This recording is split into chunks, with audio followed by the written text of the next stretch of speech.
Hello, epic viewers from around the multiverse. Prepare to indulge in experiencing sheer bliss, because today another riveting cat-fitting stellar unboxing video is about to be brought to fruition. What item might be unboxing, what item might be opening. Without further delay, without further procrastination, allow me to elicit the box. What item is encompassed inside this bulky, hefty, tangible, nifty box? Let's find out. I'm going to demystify that answer to that inquiry right here, right now, so bear with me. It will only take me billions of picoseconds to extract the item from the box and subsequently flaunt it in front of the camera for you to feast your glorious eyes on. Here we go. The unboxing process is about to commence. The boxing process is officially underway. What item have I prompted? What item have I drawn forth? What item have I elicited? Let's find out. This character is known by the moniker of the Gold Ranger. Apparently he's derived from the Power Rangers Dino Charge action figure line. Is he a paradigm of perfection? Is he the epitome of perfection? Is he the embodiment of resounding perfection? Let's find out. On the back of his cardboard slip, or cardboard packaging, you can see that there are a myriad of other Power Rangers figurines within the action figure line that he's a part of. I guess this is considered a cardboard back, right? I'm not sure what the official term is. It doesn't truly matter. It's negligible. It's trivial. Let's move on. I love the transparent packaging. Let's dismantle the packaging. Let's liberate this figurine. Let's render him a freed ranger, or a free ranger. If he has the power to do anything, to transcend expectations, then why is he relegated to the confines of plastic and cardboard packaging? Here's the back once again.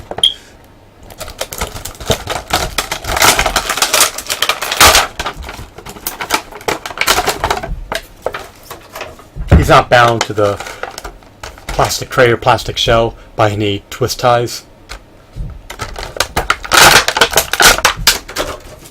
There seems to be a little pamphlet or booklet. All of this is now vendor trash. It can be consigned to the trash. Alright, we have the Gold Ranger over here. Does he have a bio on the back? Apparently he does. It's so minute. I can't read it without utilizing my glasses to augment my visual prowess. There's no need for me to read it. The lore behind this character does not tickle my fancy or appeal to me. I'm disinterested in it.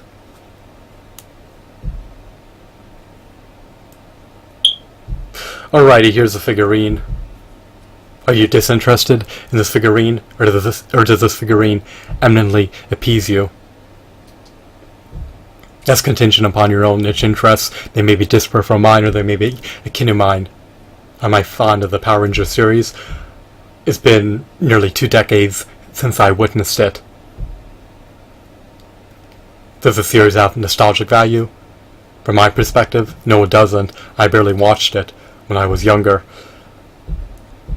I do love the action figures that are a part of it, or the action figures that are based off the series. I love the figurine's sculpt, I love his aesthetics, I love his hues, I love his shadings, I love his textures. I pretty much love everything about him. He has peg holes embedded in the bottom of his feet. He looks exquisite, he looks divine. I love his novelties, I love his armaments. Unfortunately, the shoulder pads and his belt, as well as his gloves, cannot be removed.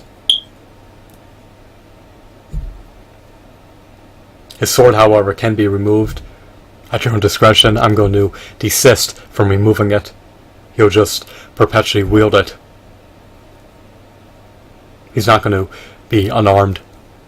On my shelves, he needs to be able to fend off against his adversaries. He needs to keep them at bay. He needs to ward them off. He needs to thwart their attempts to wreak havoc against him. Perhaps I'm exaggerating a bit to embellish my action figure collection, but I do love this figurine. I love how spikes are protruding out of his shoulder pads. I would have preferred if his biceps and his abs could have been larger in order to accentuate his physical prowess.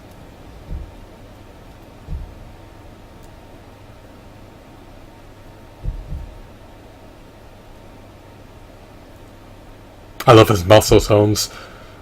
They could have just been more defined, kind of a bit bulkier. His joints are relatively sturdy. He's not on the cusp of breaking, at least as far as I can tell. I can discern that this figurine is a high quality figurine. He has ample points of articulation. He has sturdy joints. He has a visually appealing sculpt.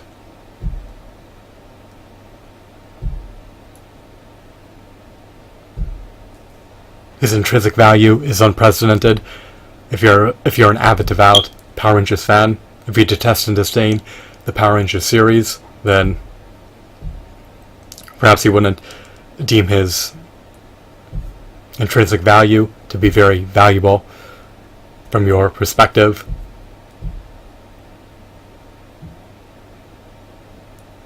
Your proclivity to love action figures is so contingent upon your interests and your perspective.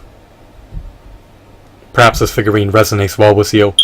Perhaps you have fond memories of bearing witness to the Power Rangers series.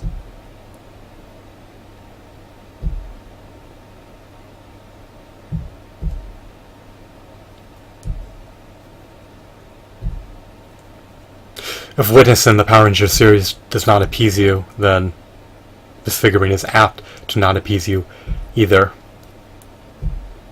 So, it's all contingent upon your own interests. I'm done reiterating myself. Time to move on.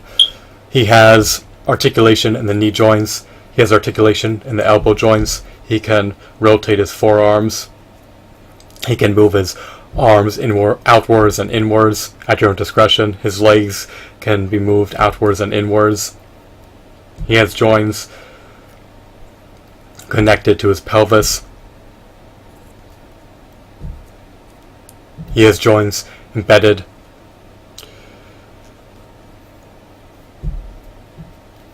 in his chest.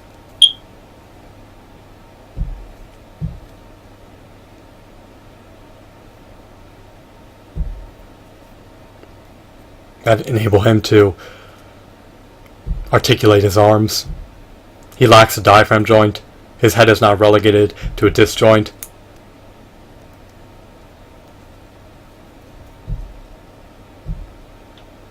The rotation of his head is limited. He cannot ascend it or descend his head. However, he has the capability to ascend and descend his arms, so he's quite a marvelous figurine. I would have preferred if he had finger joint articulation. I would have preferred if he could perform an ankle pivot. I would have preferred if he could perform an ab crunch. I would have preferred if his elbows and knees were double jointed. I would have preferred if he could rotate his thighs or rotate his calves, but it doesn't matter too much. I'll mainly display him, flaunt him on my shelf. I can't really complain since I procured him for under $10. He stands roughly 45 inches tall. He's a stupendous, stellar, exquisite, remarkable, novel figurine. Based on the price I paid, I would rate him to be a 9 out of 10 just because I love his deco, aesthetics, and sculpt so much. I just would have preferred if he had more points of articulation and if he was a bit taller. But we can't get everything in life that we desire and that we yearn for, so he's sufficient. This is my favorite embodiment of the Gold Ranger in action figure form. He emulates the appearance of the Gold Ranger. I can't get enough of the figurine. I relish flaunting him on my shelf. He coincides eminently well with a 6-inch action figure collection. He may be short in stature, in stark contrast to 6 or 7-inch action figures, but he's still an epic work of art. He's a quintessential version of the Gold Ranger, in my humble, objective opinion. Here he is once again. He's in the limelight. He has no major defects. He's not marred. He's not marred with scuffs or scratches or dings or dents. nothing really impairs his appearance. So this is a high quality stellar figurine, in my opinion.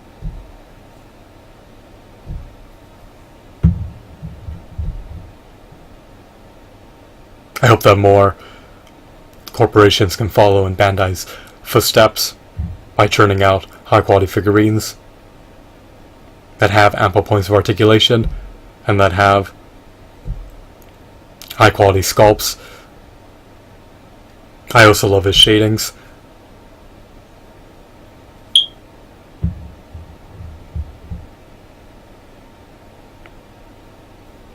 This figurine does not denote poor craftsmanship.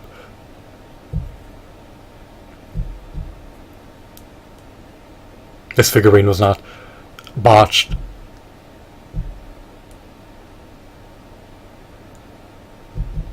This figurine was meticulously created. He's a refined version of the Gold Ranger. He's no prototype. He's quite a remarkable figurine, to say the least. I can't discern any major flaws associated with this figurine.